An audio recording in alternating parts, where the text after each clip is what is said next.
Primeiro, eu gostaria de agradecer o convite. É uma grande honra estar aqui no Tribunal de Justiça.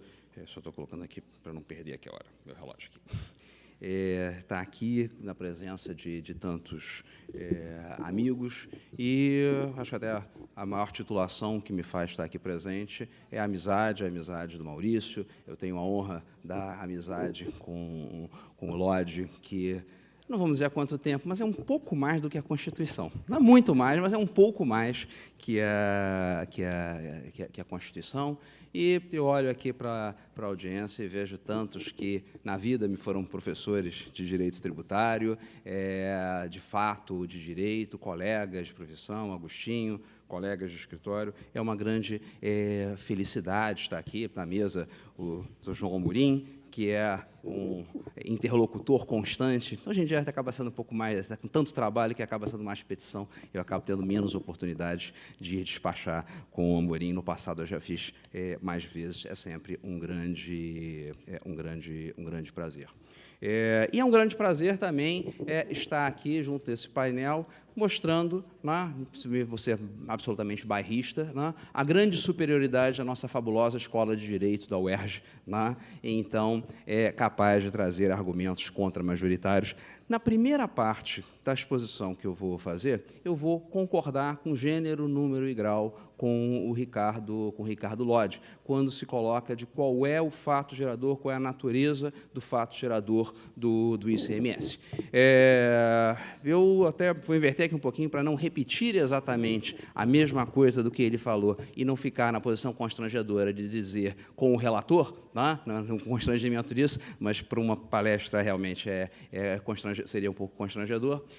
Mas, em seguida, eu vou divergir das conclusões dele no caso concreto. Nessa segunda parte, nessa divisão em duas partes dessa exposição, eu gostaria de, desde já, de fazer um disclosure aqui para a plateia. A primeira parte é a minha opinião técnica, científica, é o que eu profundamente acredito com relação ao ICMS. A segunda parte, sobre a extração do petróleo, eu travei contato com esse tema pela primeira vez para fazer as informações da então governadora do Estado do Rio de Janeiro. Ou seja, eu não consigo me despir da minha posição de advogado.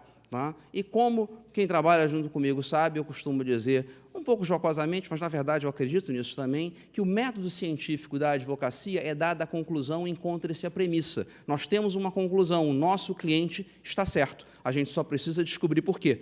E, às vezes, a gente consegue até se convencer antes de convencer os outros. A Cláudia Fresa, eu não tinha visto aqui, sempre fica escandalizada com essa minha frase, mas eu profundamente acredito nisso e acho que isso é uma garantia da democracia, porque a melhor garantia que nós vamos ter da boa decisão judicial é se nós pudermos ter uma razoável esperança de que todas as partes envolvidas foram ouvidas, estressando todos os seus argumentos que lhe podem favorecer. Eu acho que isso facilita a função do julgador.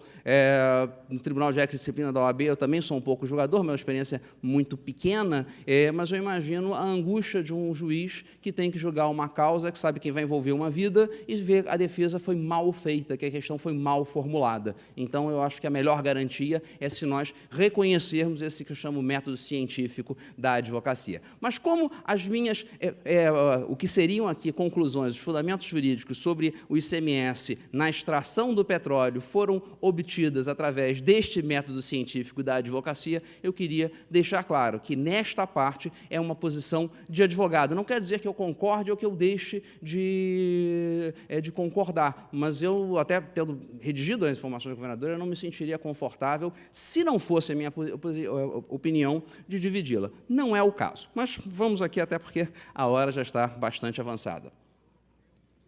O primeiro ponto, que é essencial, como muito bem destacado na apresentação do professor Ricardo Lodi, é nós dizermos qual é o fato gerador do ICMS. No Brasil, a posição amplamente majoritária é que o ICMS só pode ser fato gerador do ICMS uma operação relativa à circulação jurídica de mercadoria. É aquela piadinha de que, se não fosse assim, o caminhão estaria sempre pagando ICMS, porque está passando por aí. Com todas as vênias, isto não me parece que tenha base histórica e isso não tem base no direito comparado. A base histórica, vamos ver, né? Pegando aqui Rubens Gomes de Souza, no estudo que fez para o Congresso, se não me engano, de 1967, da International Physical Association, né, da IFA, relatando sobre a reforma constitucional de 65. Diz ele: o imposto de vendas era, na maioria dos casos, cobrado em cada operação, em alíquota inteira, sem crédito, pelo chamado método de cascata, baseando-se em incidência sobre o conceito jurídico de venda a comprador. Né? Salto um pedaço e digo: a emenda 18 substituiu, diz ele, né, por um imposto sobre circulação de mercadorias, não restrito às vendas e cobrado pelo sistema de valor acrescido, semelhante à taxe de la valeur ajoutée francesa, sempre que um comerciante industrial ou um produtor não industrial, isso é, agrícola ou pecuário, transfiram de um estabelecimento para outro, próprio ou alheio, mercadorias, produtos, blá, blá, blá, salta um outro trecho e diz: sendo a incidência independente da transmissão da propriedade, pretende-se exigir o imposto sempre que as mercadorias deixem um estabelecimento comercial, industrial ou produtor. O fato gerador será, portanto, a saída por um critério semelhante ao de entrada, utilizado pelo imposto alemão idêntico, mas considerando-se o valor como agregado no ponto de origem. Né? A mesma posição se tinha o comentário do... desculpe. O Alcide Jorge Costa, por exemplo, diz que o imposto é um ato, o fato gerador do ICM é um ato voluntário, que pode ser ou não relevante para outros ramos do direito, que não o direito tributário. Ou seja, os comentaristas todos da época, né, ou seja, a referência histórica era de que o imposto vinha em contraste com o imposto anterior e de que o fato era um fato divorciado do direito civil e que era inspirado, né, na experiência europeia. Tem um relato que o Brasil foi o segundo país a adotar a TVA, foi a Costa do Marfim, porque tinha, por ser colônia francesa, decreto da independência. Somos um dos pioneiros, isso é verdade. E o nosso imposto teve essa inspiração. Ora, o que os comentaristas europeus falam do próprio imposto?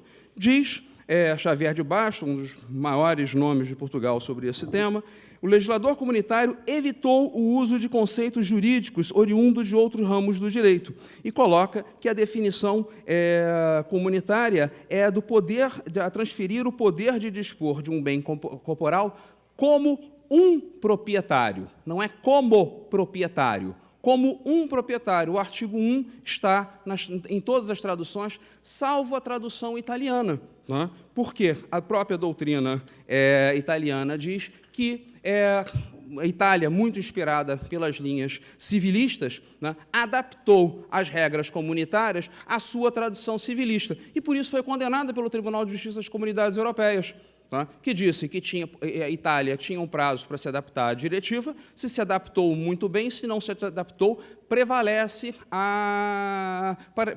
as diretivas. Tá?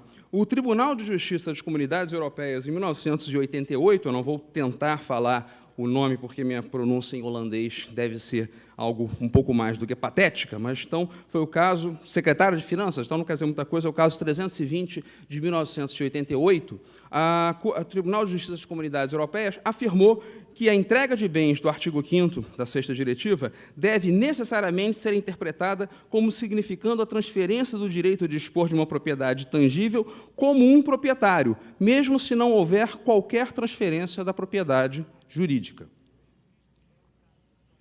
Então, ou seja, o que é consensual no Brasil, o que é matéria absolutamente pacífica na nossa jurisprudência e o que é absolutamente majoritário na nossa doutrina, tá, com todas as vênias, não tem base histórica, não tem base textual, porque o que diz a Constituição desde lá da emenda, o imposto sobre operações relativas à circulação de mercadoria. Me parece um fraseado muito longo para dizer transferência de propriedade. Uma operação que é relativa à circulação de mercadoria. Aí se diz que essa circulação não pode ser física, porque vem a piadinha do caminhão, né? Então só pode ser uma operação jurídica e, a partir daí, nós conhecemos a partir do direito civil. Um outro ponto que me parece também de extrema importância é compreender o ICMS. Tá? O ICMS ele é um imposto, né, plurifásico sobre o consumo. Se ele é plurifásico, me parece um tanto ou quanto evidente de que ele só pode ser compreendido pelo olhar por toda a cadeia. Tá? Tentar entender o ICMS de forma monofásica é uma contradição em termos. Tá? Por que o ICMS, por que um tributo nos moldes do ICMS, nos moldes do IVA, vamos colocar assim, falando em tese, antes de falar do imposto em concreto, da nossa legislação específica, por que ele precisa incidir sobre tudo? Tá? Porque a incidência, mais do que uma forma de exigir o imposto, é o pressuposto do creditamento. Se eu não tiver a incidência é o instrumento para a transferência do crédito para a etapa seguinte. O que vai acontecer, para pegar aqui num exemplo, o que acontece se eu tiver uma máquina industrial que eu uso para produzir algum bem, né, em que eu coloquei numa fábrica num estado, tá, e depois eu transferir para uma fábrica num outro estado? O que vai acontecer com 1 ano de uso? Tá? O que vai acontecer se eu não tiver a incidência do ICMS? O que vai acontecer? No estado de origem, você deixou de utilizá-la naquele período, você não pode mais aproveitar o crédito. No estado de destino, porque você não transferiu junto com aquela máquina o crédito que você faria o quê? Debitando a origem e creditando o destino, você não tem crédito. Ou seja, porque você não tributou, você gerou uma cumulatividade.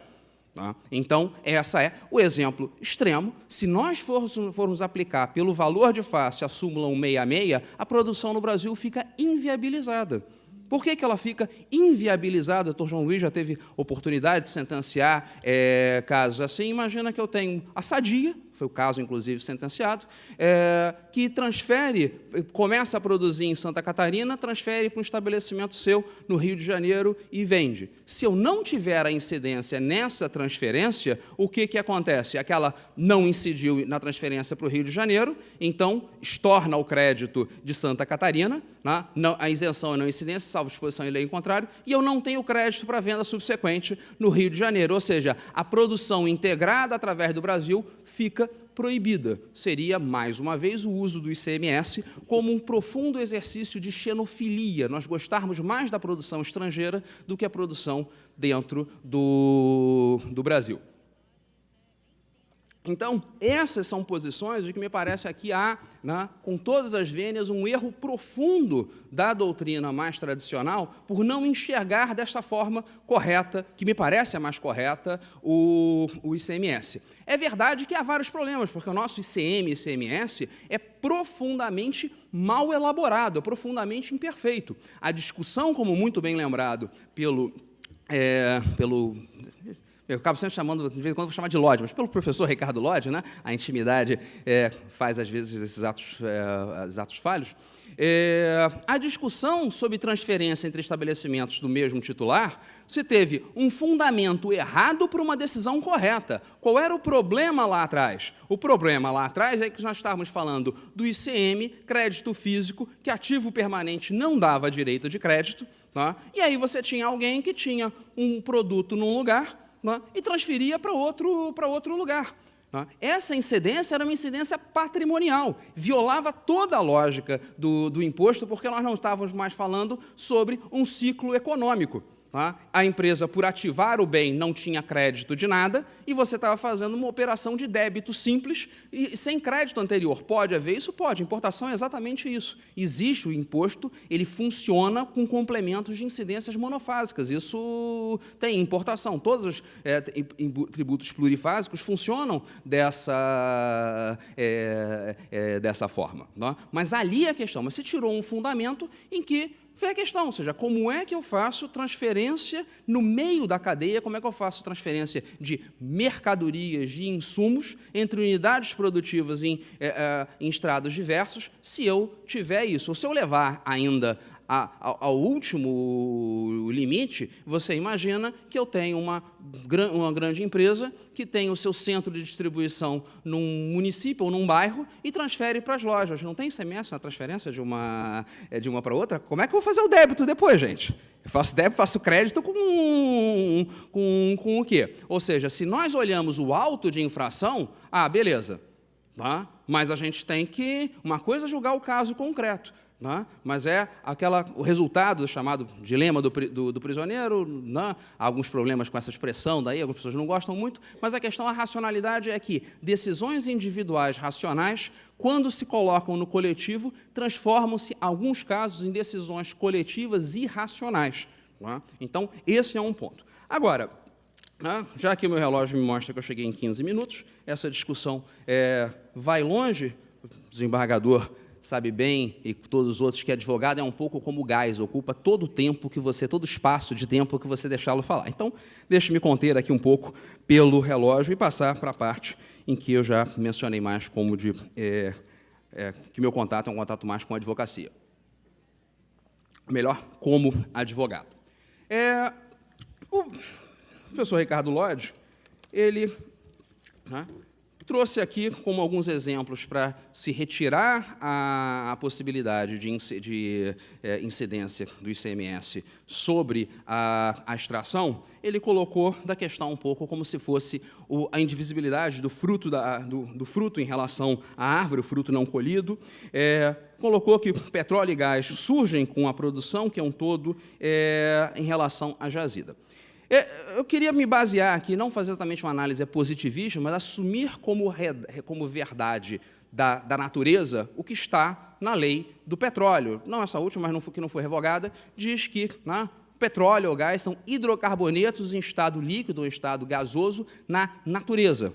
Ou seja, nós temos uma definição legal e que corresponde, até onde eu sei, à verdade de que o que é petróleo, que inclusive até mais do que isso, a constituição físico-química é difícil de você diferenciar depois em laboratório, se o gás que vem, inclusive, que ele é retirado no refino do petróleo, ele é quimicamente idêntico, é impossível distinguir do gás natural. Então, mas você tem que lá na natureza o gás é gás, e o gás é estado gasoso e o petróleo está em estado líquido. O fato de que eles estão justapostos, o fato de que eles estão, se eu for cortar, ou seja, não é um grande piscinão que tem lá embaixo, ou gás ou petróleo, ele está impregnado nas rochas, não me diz que haja uma transformação. A separação é uma operação diferente da transformação. Eu não tenho uma coisa que era pré-petróleo, e uma outra pré-extração e uma outra coisa depois da extração. Então, ele já está lá, e o que eu faço é a separação entre essas partes. Da mesma forma de que eu faço a extração mineral e faço ali depois a separação do ouro do cascalho. Eu não produzi o ouro nessa separação. O ouro já existia, já estava lá. A pepita já estava lá, como o petróleo em estado líquido ou o gás em estado gasoso. Então, você já tinha alguma coisa aí que pertencia à União. Não vou colocar a transferência de propriedade, porque eu estaria entrando em contradição ao que eu defendi antes. Mas não vejo aonde se tirar que a primeira etapa de um ciclo produtivo não possa ser tributado. Bem, a importação é um exemplo, não me parece haver nenhuma discussão muito relevante que diga que a importação de um bem que já pertença à pessoa não vai ter uma tributação do ICMS. Ou seja, se eu pegar lá, o fato não vai acontecer, porque não vai se dar exatamente dessa forma, mas se eu pego um banco ou uma companhia aérea que atua no exterior por filial, ou seja, é a mesma pessoa jurídica, não a pessoa controlada, e que compra um bem, resolve comprar o seu móveis de escritório, computadores, ou seja, o que for, lá no exterior, e depois traga, olha, isso já me pertence, quem está remetendo sou eu, e eu né? Então, nós não vamos dizer que isso não seja um fato gerador do ICMS, ou seja, se coloca a importação como um estágio inicial, havendo etapas subsequentes ou não. Mas é uma outra questão, como coloca lá na nota número 58, no acordo do GATT, no anexo sobre lista exemplificativa de subsídios e medidas compensatórias, que se refere ao impostos como ICMS na importação de ajuste fiscal na fronteira. Me parece que essa é a definição mais precisa do que nós tenhamos lá. Ora, nós temos, né, uma operação, uma aquisição daquele produto, uma transferência, um produto que já existia num local e passa a ter por resultado econômico daquele outro produto, né? E uma outra questão que me parece aí também relevante da gente pensar é o seguinte, né? O ICMS, né, impostos como o ICMS, impostos plurifásicos, que se pretendam não cumulativos, eles só conseguirão ser não cumulativos se eles incidirem ao longo de toda a cadeia. Por quê? Porque a regra geral é que só dá direito de crédito, não aquilo que se incorpora fisicamente, esse é um critério de crédito físico, não é isso, mas aquilo que está ligado a uma operação tributada. Então, eu corro o risco, né, de dizer que se a atividade de extração não é uma atividade tributada pelo ICMS, todo aquele acervo do ativo fixo empregado para isso não me dá direito de crédito. Então, há incidência. E o outro ponto também que se precisa ver, e aqui é um ponto também que me parece, que eu já posso falar, não como advogado ali da causa, mas que é relevante, é de que essa discussão aqui de ICMS na extração do petróleo, ela isoladamente dizer que se está querendo tributar mais, onerar mais, é um verdadeiro nonsense. Por quê? O que será feito do petróleo e do gás?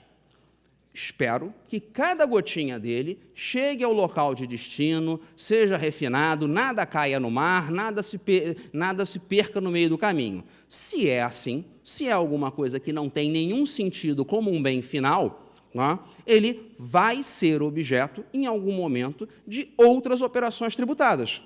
Se ele vai ser objeto de outras ações tributadas, o que eu vou fazer com esta primeira incidência?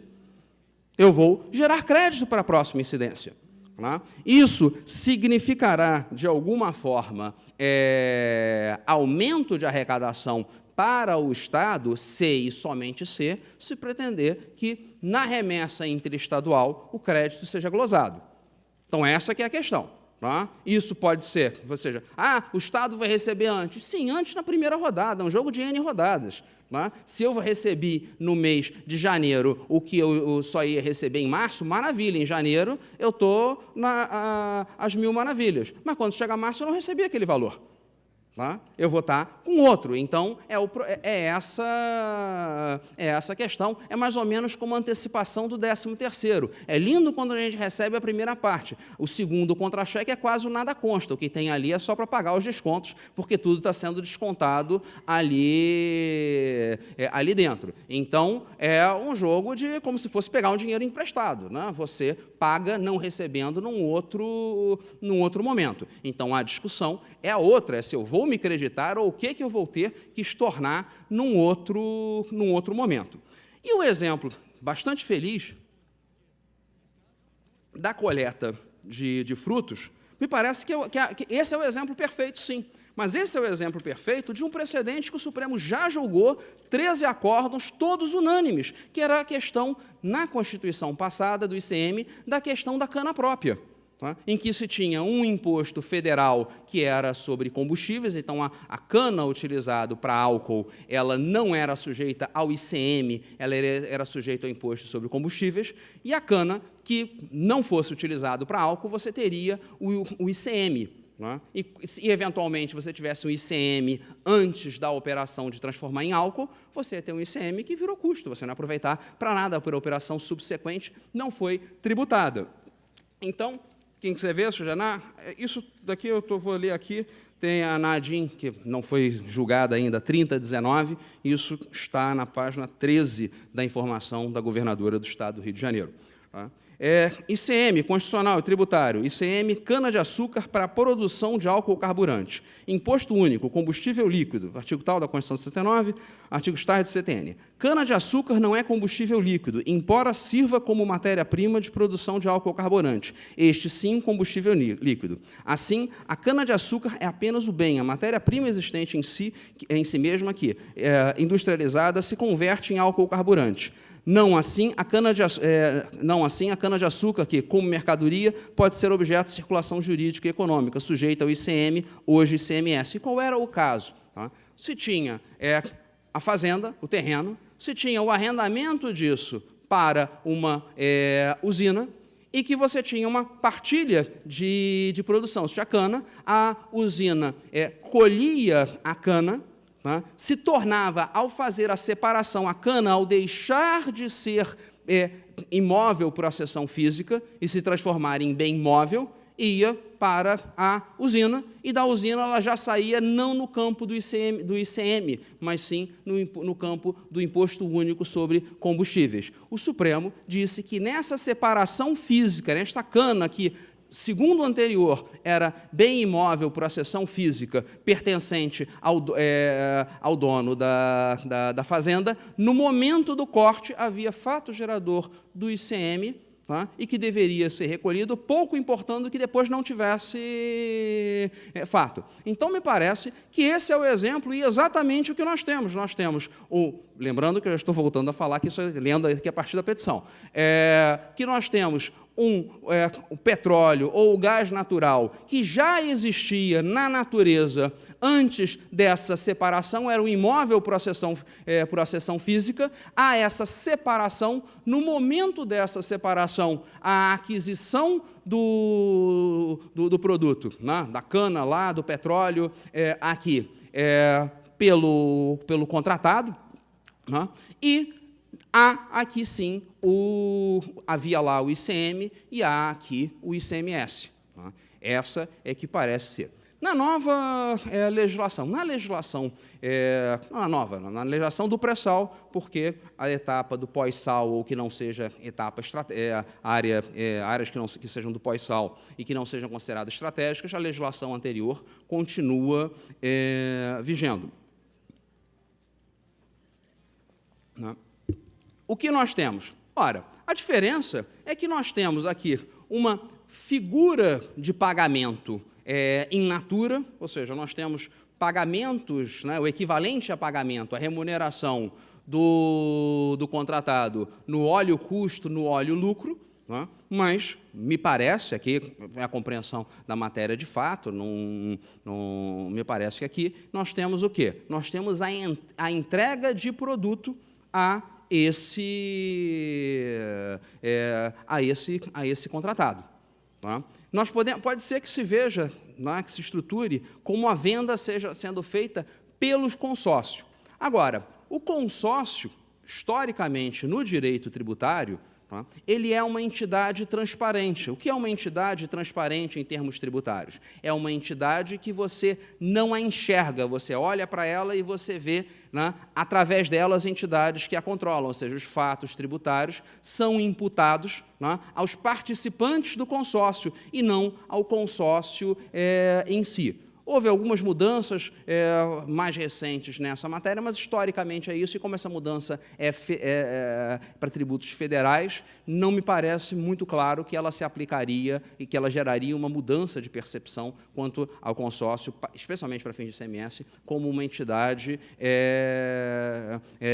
transparente. Então, me parece que este mesmo entendimento defendido pela governadora do Estado do Rio de Janeiro quanto à Lei Noel se aplica também a essa nova situação. Mas lembrando, né, em que talvez a grande discussão que isso tenha num sistema que se queira ser pelo menos, não perfeito, mas pelo menos apontar em direção à perfeição e não em direção ao casuísmos, as idiosincrasias, ou seja, em que o que seja tributado no momento signifique crédito para etapas posteriores, ou seja, o Estado vai devolver o que ele cobrar pela via do crédito. O que é preciso se ver é que nós teríamos, sim, talvez uma profunda mudança, né, da arrecadação do ICMS pelos municípios.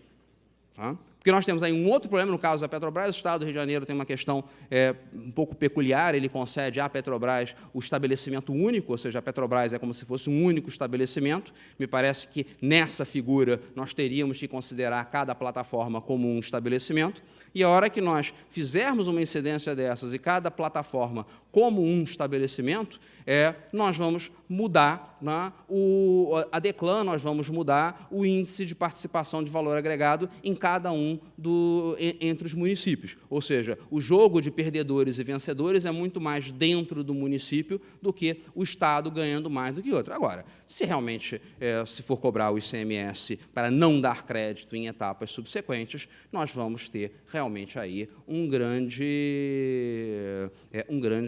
problema. Né? Bem, pelo aqui meu relógio, eu chego agora no limite aqui de 30 minutos. ICMS, bem, ICMS é quase um tema inesgotável. Sobre petróleo, nós teríamos a questão de Repetro, teríamos uma série de outras coisas, mas não vejo como, no limite do tempo, avançar sobre esses outros aspectos. Eu gostaria de salientar, mais uma vez, a honra e a felicidade do convite, de estar aqui, a felicidade de ver que a plateia aumentou e não diminuiu, é alentador, né? E me colocar à disposição para qualquer dúvida, né? Pela já da hora, imagino que talvez não haja abertura para os debates, mas, na sequência, se alguém quiser, à vontade, ou, se não, Gustavo Amaral, meu nome está no programa, né? Tudo junto, @pgrj.gov.br, estou sempre à disposição. Muito obrigado.